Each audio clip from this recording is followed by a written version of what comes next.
নারী শিশু ৮ কোর্টে একটি ধর্ষণ মামলা দায়ের করি। মামলাটি চলাকালীন ধর্ষণ আসামি আমাকে ৩ বার হত্যা করার চেষ্টা করে। যথেষ্ট পরিমাণ প্রমাণ থাকা সত্ত্বেও আমি সেই আসামিকে আজ পর্যন্ত বিচারের আওতায় আনতে পারিনি। সিআইডিকে দেওয়া হয় আমার মামলাটি তদন্তের জন্য।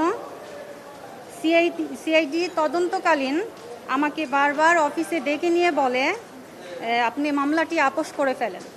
মামলাটি আসলে আপোস করলে আপনার জন্য ভালো, কারণ বাদী অনেক শক্ত, আসামি অনেক শক্ত, আপনি কিছু করতে পারবেন না। তা আমি বলি যে না, আমি তো আপোস করার জন্য মামলা করিনি, আমি মামলা করেছি আমি ন্যায় বিচার চাওয়ার জন্য, আমি ন্যায় বিচার চাই। তো সিআইডি কর্মকর্তা বারবার চেষ্টা করে ব্যর্থ হয়ে তাদের ঊর্ধ্বতনকে দিয়ে আমাকে ডেকে নেয়। ডেকে নিয়ে সে ঊর্ধ্বতনও আমাকে বলে যে আপনি মামলাটি আপোস করেন, এতে করে আপনার ভালো হবে, টাকার বিনিময়ে আপোস করেন। আমি তাকেও না করেছি যে না, আমি টাকা পয়সার বিনিময়ে কেন, পৃথিবী লিখে দিলেও আমি আপোস করব না, আমি ন্যায় বিচার চাই বাংলাদেশে।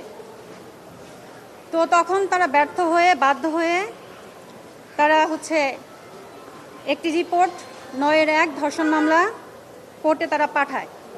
হ্যাঁ, তার আগে একটু কথা বলি, সেটা এই সিআইডিরা যে ঘুষ নিয়েছে মোটা অঙ্কে, তার একটি রিপোর্টও করেছে দেশ টিভি।